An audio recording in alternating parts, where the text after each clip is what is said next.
Welcome to the 2020 applicant webinar for STARTALK student programs.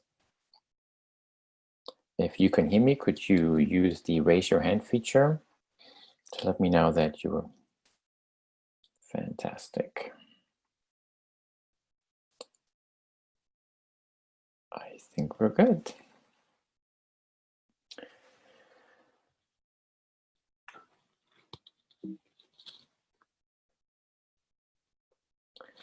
STARTALK is a federal grant program funded by the National Security Agency and administered by the National Foreign Language Center at the University of Maryland.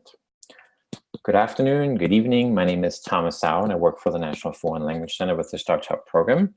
And I am excited that you're here today to learn more about the proposal process for STARTALK student programs. It's important to remind everyone of the goals of the STARTALK program, which you can see on your screen here. Our first goal is to stimulate significant increases in the number of students enrolled in the study of critical languages. Our second goal is to increase the quality and supply of teachers of critical languages throughout the nation. And our final goal is to improve the quality effectiveness of critical language curriculum. And you all are here to learn more about the student program of STARTALK, that very first goal. If you are a returning program, you have heard about the STARTALK principles for effective teaching and learning and the revisions we have made over the years. The biggest revision happening or refreshing happening this year in 2019. And here's just a reminder that it is those very principles that go into everything that we and everything that the programs are doing. It's our way of meeting those three STARTALK goals. This year, STARTALK is soliciting application for proposals for 5 different program types: student programs, overview teacher programs, focus teacher programs, demonstration teacher programs, and practicum programs, which are a combination of teacher and student programs. The good news for all of you here, for your returning program, there have been no changes to the application process for student programs for 2020. If you are applying for the very first time, over the course of this webinar, I'll be detailing the structure of the narrative section of the proposal, going over some of the questions and giving you some tips and guidance of how to complete it. It's important to remember that this is only part of the application. There are other parts that require you to fill out a budget, a variety of federally required forms, and some program information. You may find it easier to go have the proposal narrative guide for student programs printed out or pulled up on your device. You can find it on the STARTALK website, on the application resources page. You can see the URL here on your screen. We'll be reviewing the information that's contained in this guide. Not all of it, but those sections that many programs have questions about, or we at STARTALK feel particularly are important to a successful proposal. So again, the questions have not changed, so let's dive right in. The narrative section of your proposal is structured into multiple parts. First, program participants. Who are the participants and how will their needs be identified? The program goals. What are the major learning outcomes of the program? The program assessment. How will you measure the growth of your students in your program? The program implementation section asks you to identify and describe the kind of learning experiences that you will be designing. Who is going to lead the program and teach your students? And the very important program summary section. Each one of those sections comes with a series of questions. It is incredibly important that you complete all parts of the program information section of the proposal before moving on to the narrative questions, because the narrative questions that you will get in your application will depend on some of the choices that you make. For example, if you are offering a residential portion, a residential program, and you're not clicking those boxes in the program information section, you will not get the residential questions. So same thing is true for online program, hybrid programs. There's all kinds of things. For returning programs, you'll get different kind of questions depending on what the information you provide in the beginning of the proposal. So again, it's very important that you complete that section first. In your narrative guide, as well as in the online system, you will find a section called hints for each question. It's probably the most important part of that narrative guide. Those hints are examples of the type of answers STARTALK is looking for in the applications. It's not an exhaustive list, so we're obviously open to other innovative ideas, but it certainly gives you some potential ideas for what the type of answers we're looking for. It's also part of the rubric that's being used by the external reviewers who will be reviewing your proposals.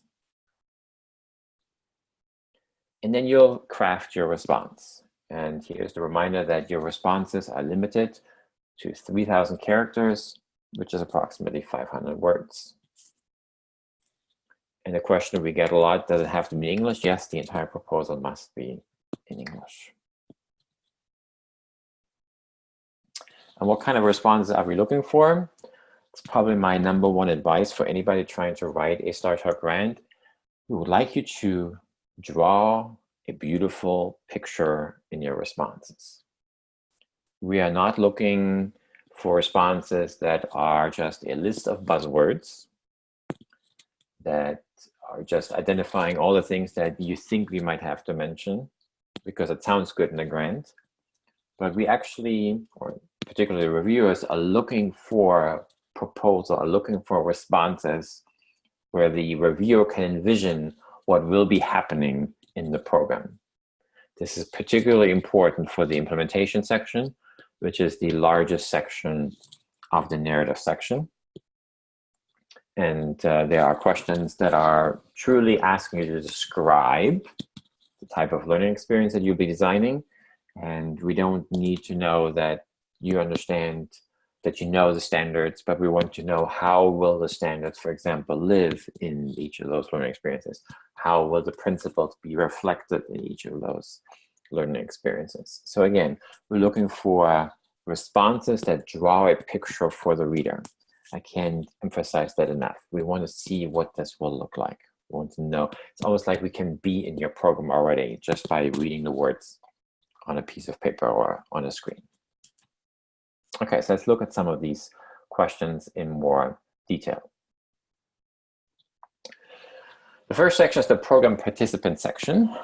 There you'll be asked to describe your student participants, their background knowledge, and we want you to really talk about if they have already language background, what their grade levels are, and if they're participated in any other STARTALK program prior to your program.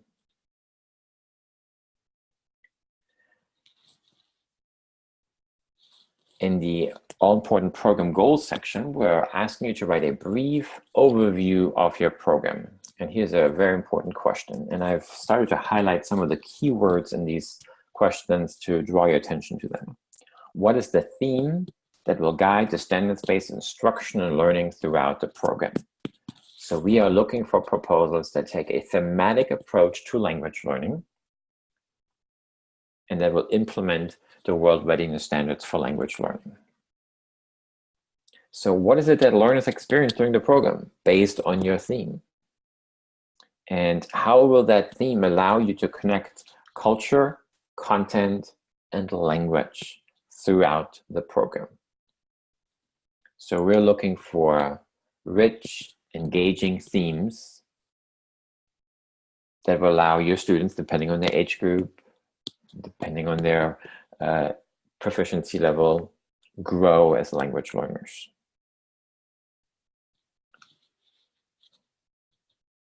We're asking you to describe the process you will use to complete the curriculum template and learning plans, and also talk about how you involve everybody on your instructional staff in this process. Anybody new to the STARTALK family, should you be fortunate enough to get funded for next summer, you will be required to prepare detailed curriculum and detailed learning plans. And you can find examples of both of those on the STARTALK website. At this stage of the process, we're just asking you to think about how will we make sure that we can actually complete those required documents? What will be the process for our program? And how can you make sure that every teacher is involved in that process? We're also looking for you to describe your professional development activities. And I can tell you that this is a question that STARTALK is looking for or paying more attention to this year. What kind of professional development activities are you planning to implement to prepare your staff prior to and during the program? And by professional development, we don't just mean the 2 or 3 days it takes you to set up your program site, but what is the actual professional learning, the professional growth of your instructional staff that's going to happen before and during? What kind of processes will you have in place to provide feedback to your teachers once they've begun teaching? And you'll see several of those examples in the hint section for this question.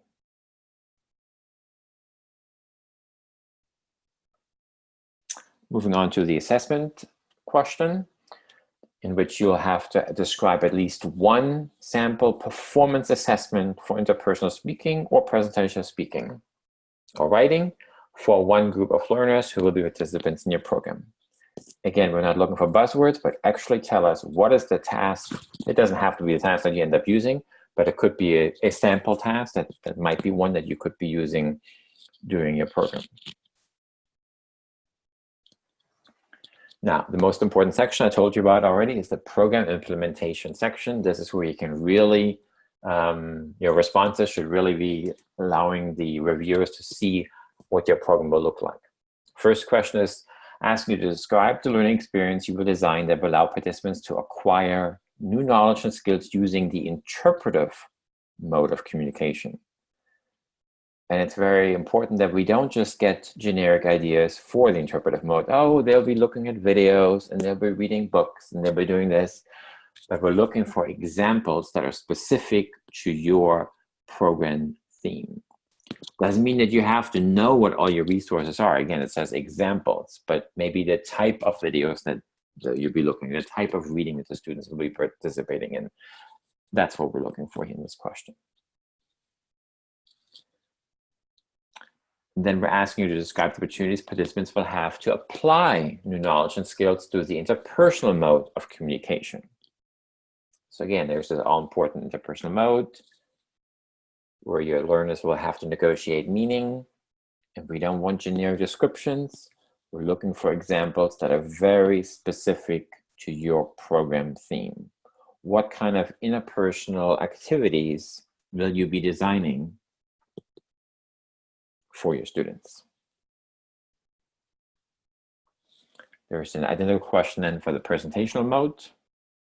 Same thing applies. We're looking for specific examples based on your program theme.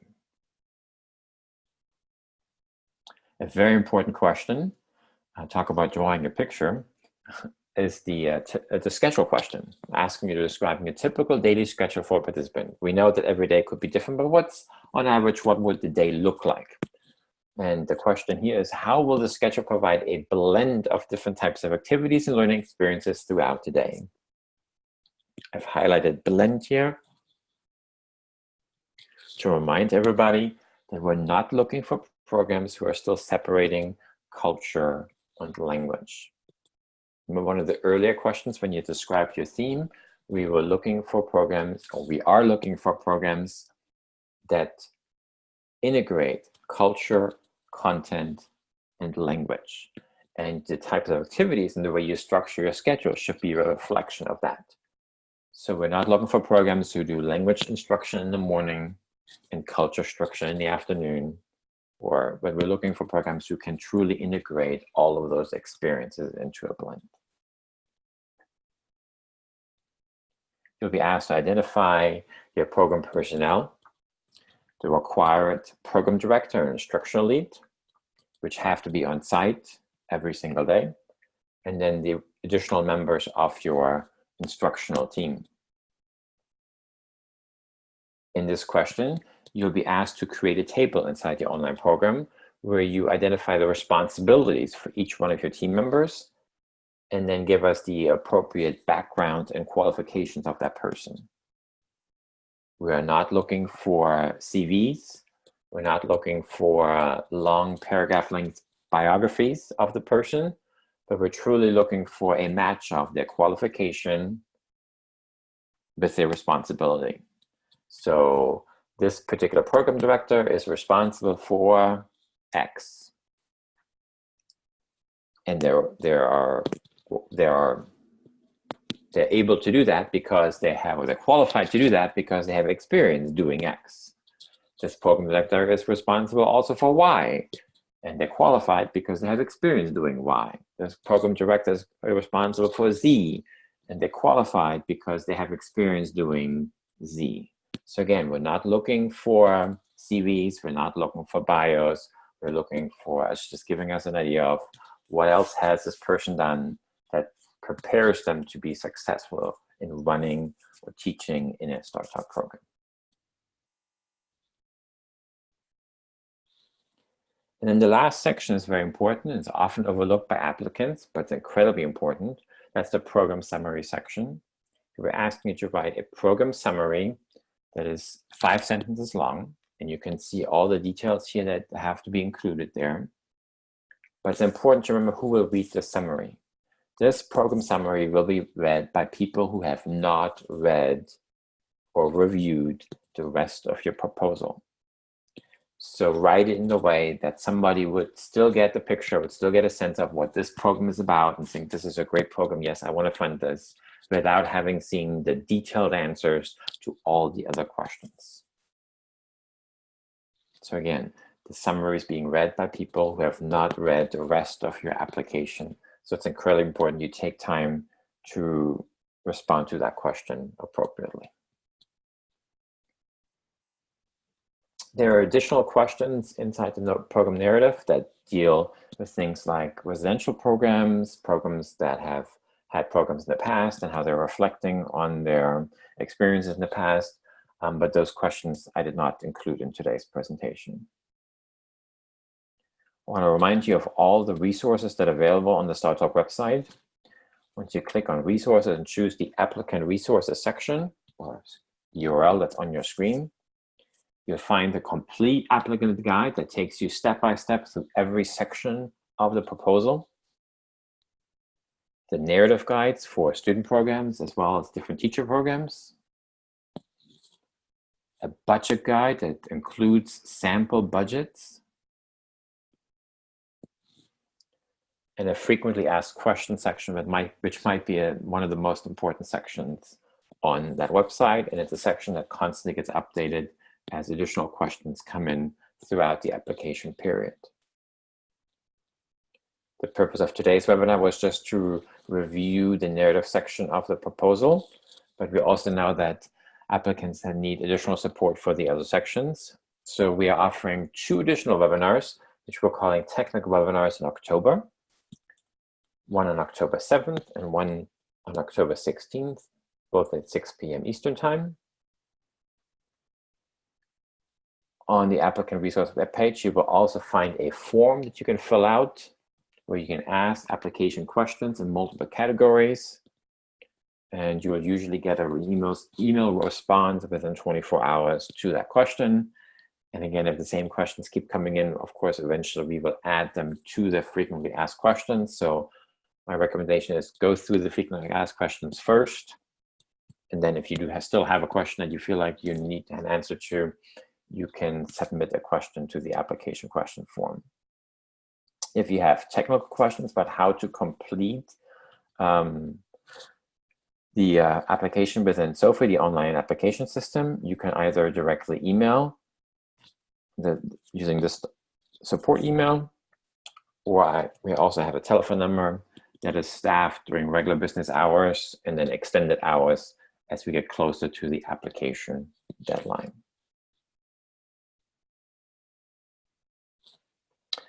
Okay, so now I'm going to open up the floor for you all to ask any questions that you might have, and I will just be reading the questions and we'll try my best to answer them if I can. If I can't answer a question today, I'll try to get back to you.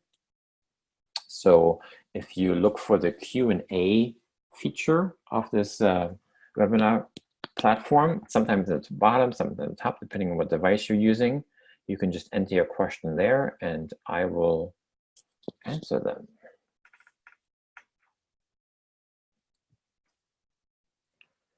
First question is from Larissa, talking about starting a student program and they're partnering with a small private school. Question is about personnel.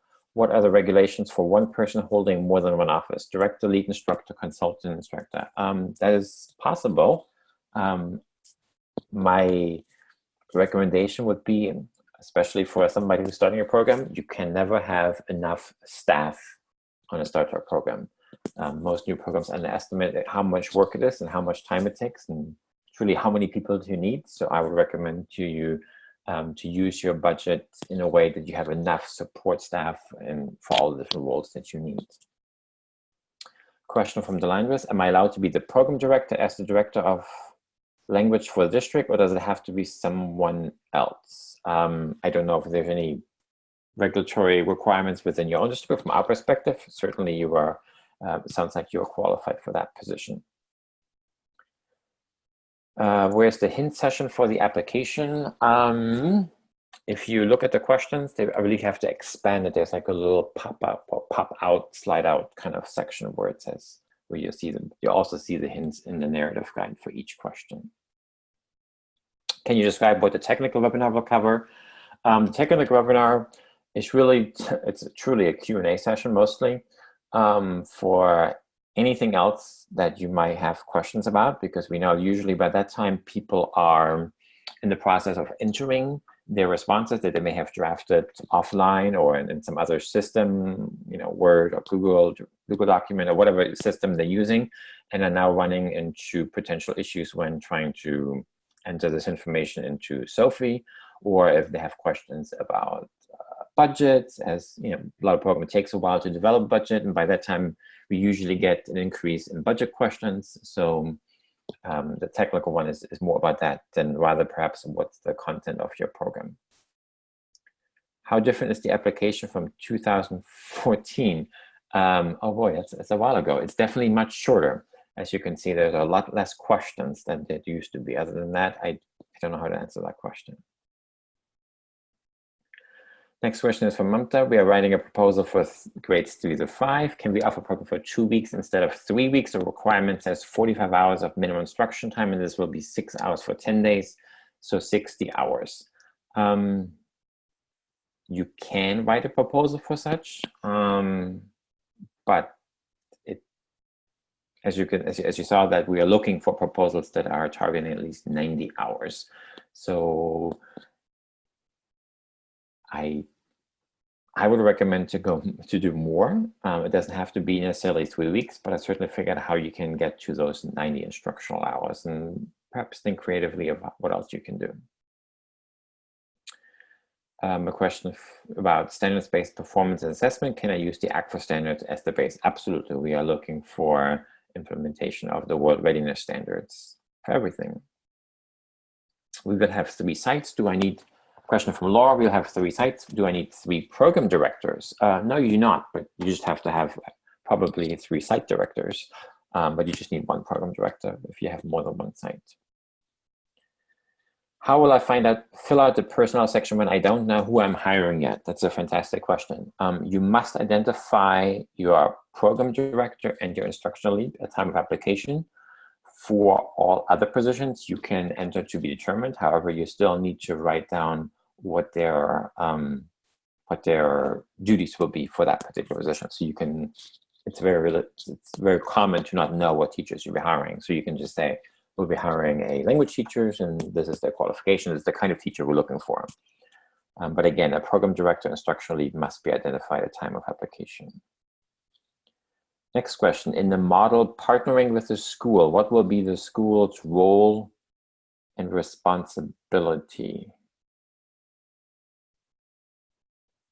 I am not 100% sure I understand that question, but I do know that in the past we have a lot of proposals where universities, organizations, variety of models, and who will partner with a school to perhaps implement their program.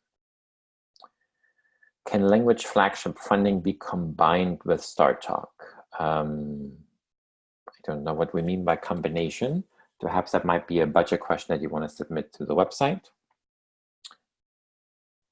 What is the best age group? Again, that depends on who you're targeting. We have programs, everything from kindergarten all the way through college age students. Question from Karen, where are the examples of narrative responses? You will find them, you know what, you will find them in the narrative guide. So under each question, you will find usually 3 or 4 directives. And those include often in the parentheses the examples of the narrative responsive. However, we cannot give you a fully completed proposal as an example. That's not available. Is there a set teacher to student ratio for student programs? There is not a set one. However, that is a question that's answered in the frequently asked questions section. However, I can't think about the top of my head, but we've kind of given you the average of what many programs are doing. But again, that's a local decision, depending on how you will plan to use your money, how many students you will have, how many teachers you have access to. So there's not a requirement.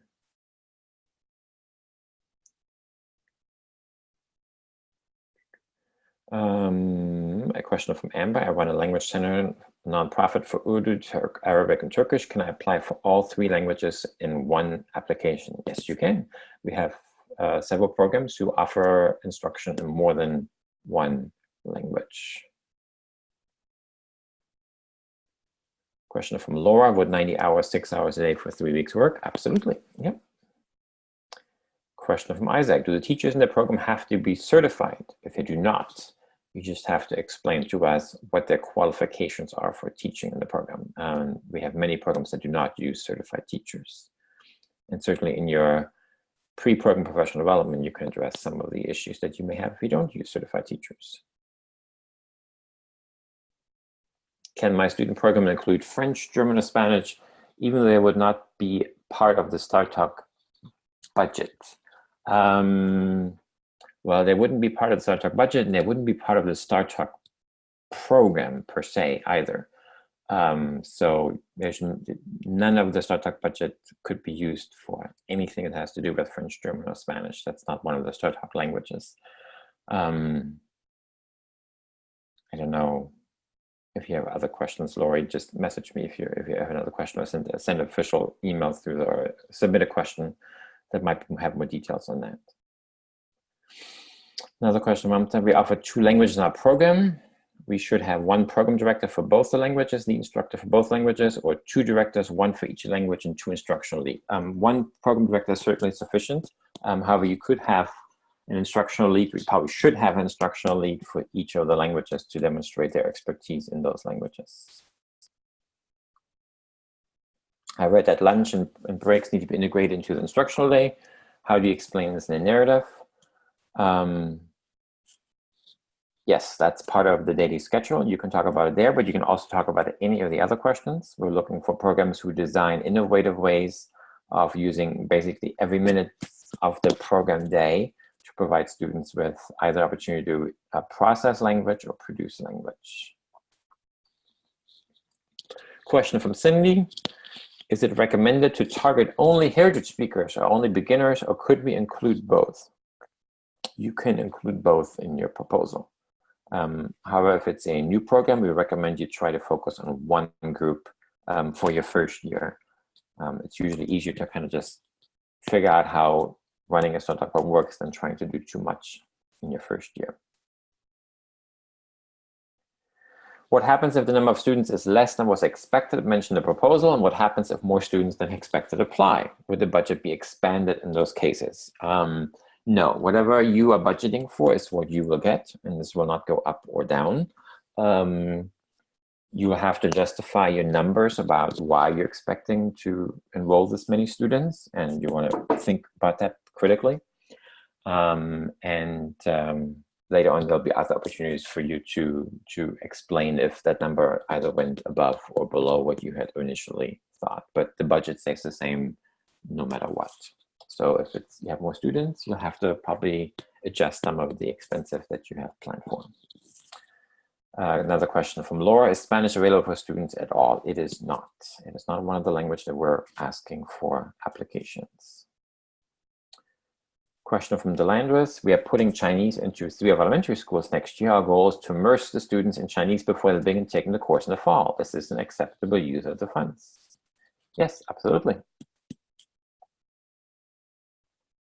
Are field trips to museums, question from Amber, are field trips to museums, art programs permitted to make up to 90 hours? Yes, any field trip, anything can be part of your instruction hours. And again, we're including lunch and those kind of things as well. What kind of professional development activities are preferable prior to the student program? Are professional development activities a must, even if the teachers are experienced university lecturers? Absolutely, yes, it is a must. Hence, we have a question for it. I can't imagine any teacher, however their experienced they are, could not benefit from professional development. And professional development is a very important part of the STARTALK program, both in the way we work as an organization, the way we solicit programs for the many teacher programs we solicit, but also for our student programs. So yes, it is an important part of every student program. In fact, I always bemoan the fact I don't get enough professional development. Another question from Laura, what proficiency levels are allowed? Whatever your students need.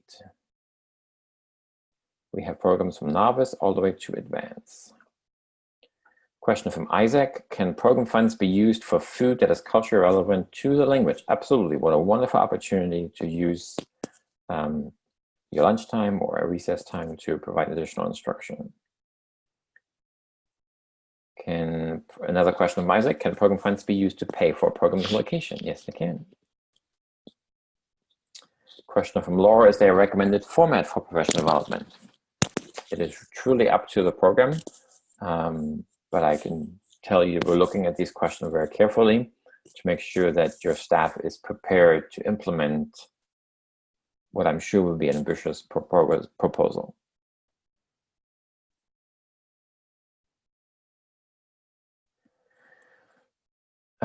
Question from Vanessa or Linda. I know that in the past, in the proposal, we had to provide can-do statements for each mode of communication. We don't have to do that now. No, we're not looking for can-do statements. We're looking for you to actually describe the type of learning experience you will be designing for each mode of communication. So, question from Amber, can you please explain the difference in the 5 types of programs?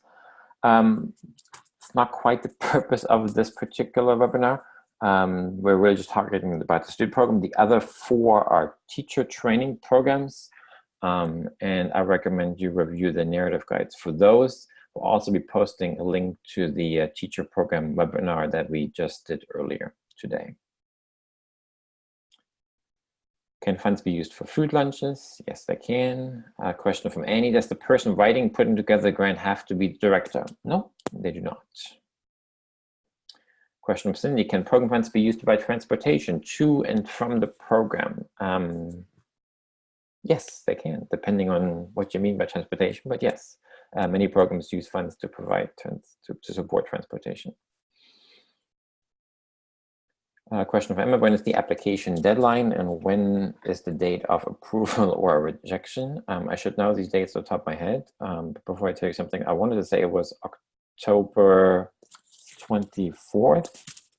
It's right on the first page of the budget guide, because I can't access that information right now. But programs, they will be reviewed for the rest of the fall, and then programs get notified of acceptance in usually January or February.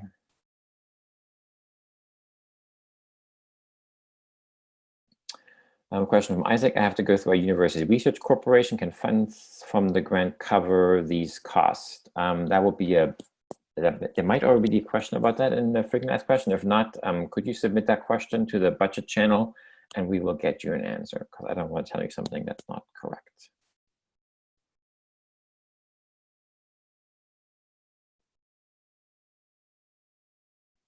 Question from Amta, can we bring our teachers to the spring and fall conferences? Can we build money for bringing all of our teachers in the budget?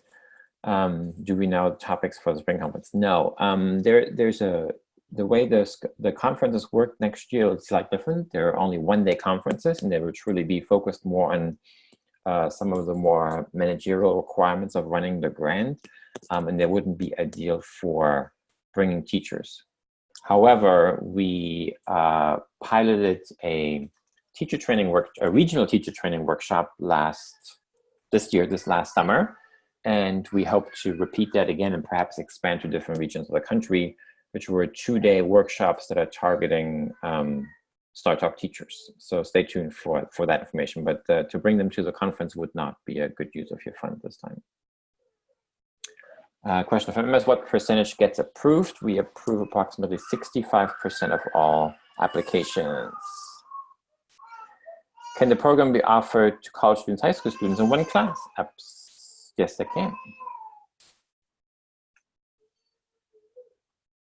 All right, let me see, I have another, oops. There's another section for questions. I'm just trying to get to it. All right.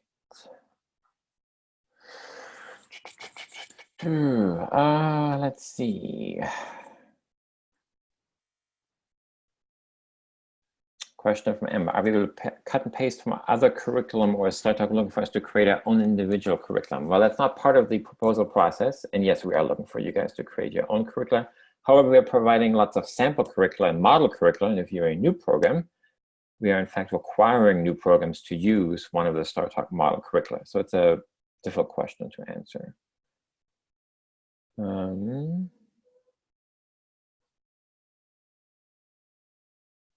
Question from Zamarbat, can you expand on the detailed curriculum template? Will it be something like 4 pages or 20 pages? You can actually see on the STARTALK website, if you go to program resources, you can find the model curricula and sample curricula. So you can kind of see the scope of what we're looking for once you are approved for the program. If we're expecting a small program of 20 students, can we have the program director and the instructional lead as one person? Yes, that's possible. A question from Charles, does STARTALK favor programs with a residential component? Do you expect to have a call for proposals for summer 2021? First question is, I don't know about favor, but we have many programs that have residential components. So that is definitely still an option. And you expect to have a call for proposals for summer 2021? We do.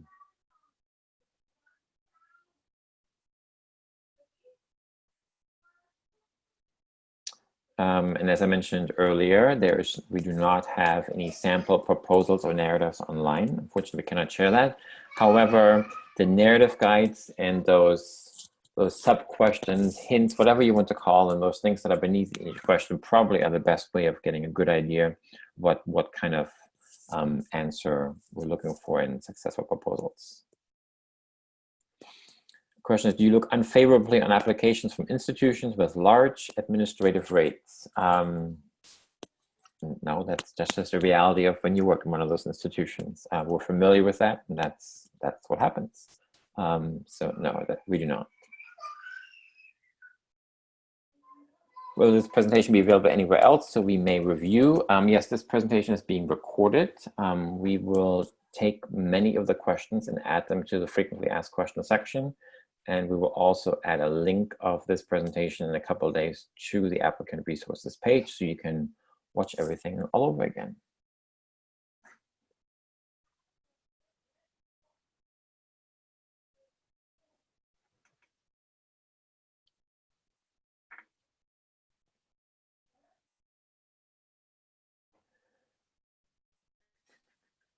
Question: Can we bring teachers to the regional conferences? Do we know? No, you cannot build that into your budgets, and I don't have any dates or locations right now, unfortunately. Question: Can we begin an application? Continue work on it? Yes, you can. You can start your application. You can make sure you hit the save button. You can always go back into it, and you don't have to do it all in one setting.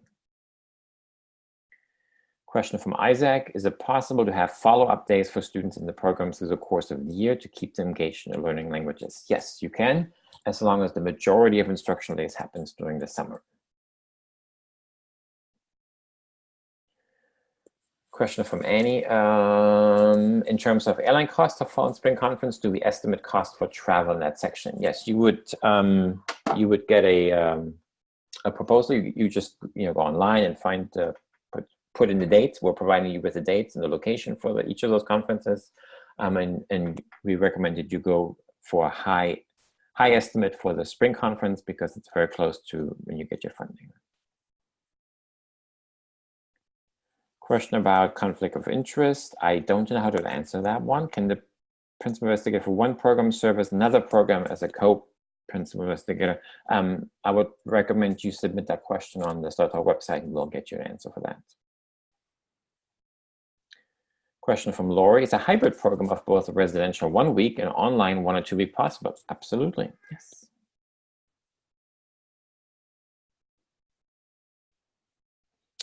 Another question: We were assigned model curricula this time and we're planning to adapt the same for next year. Can we use the learning experiences from the model curricula described in our proposal?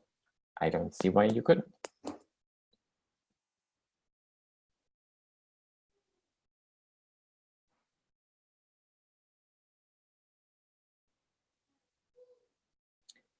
Question about where the conferences are, and again, all that information is in the applicant guide and the budget guide. Both conferences for the 2020 year will be held in Baltimore, and you can see the dates for both of those conferences, one in the spring and one in the fall.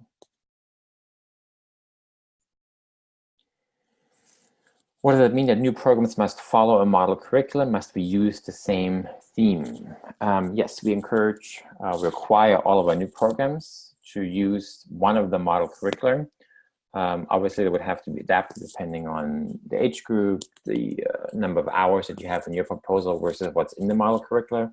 But you will be assigned a team leader from STARTALK that will work with you on making those curricular decisions. So it's something that you don't have to worry about just now. But yeah, we're looking for, that would be one of those themes. And those are themes that we have found most programs are using when they're developing STARTALK curriculum.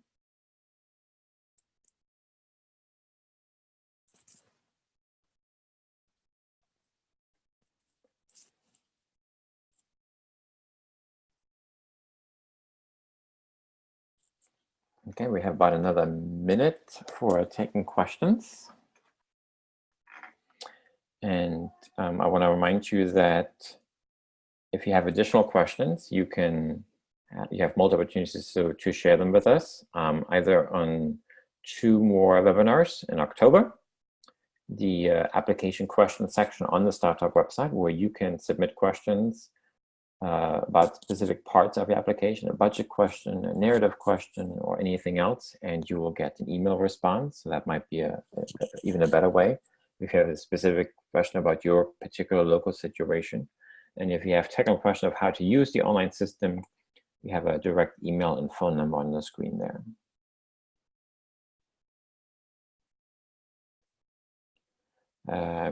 Let's see, before we go, I have another question from Isaac about documenting the program may require photographing children and teachers. Is this a common practice? Yes, it is. In fact, many programs budget for that practice.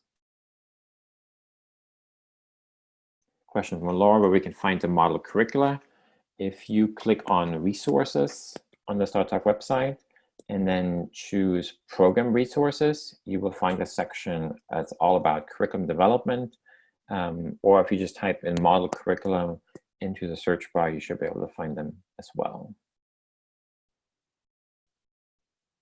Another question from Sadia. Can our group be from 3rd grade to 12th grade students?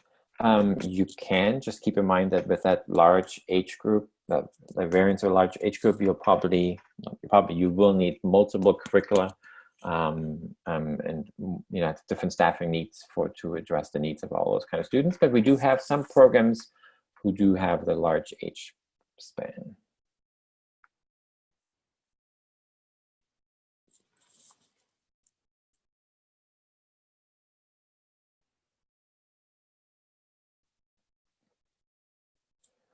Okay, if I missed a question, I apologize. You can submit it in the application questions box on the STARTALK applicant resource webpage. But I would like to thank you for your interest in submitting an application for STARTALK 2020. And we hope that we hope to read your proposal very soon, and we look forward to reviewing your applications.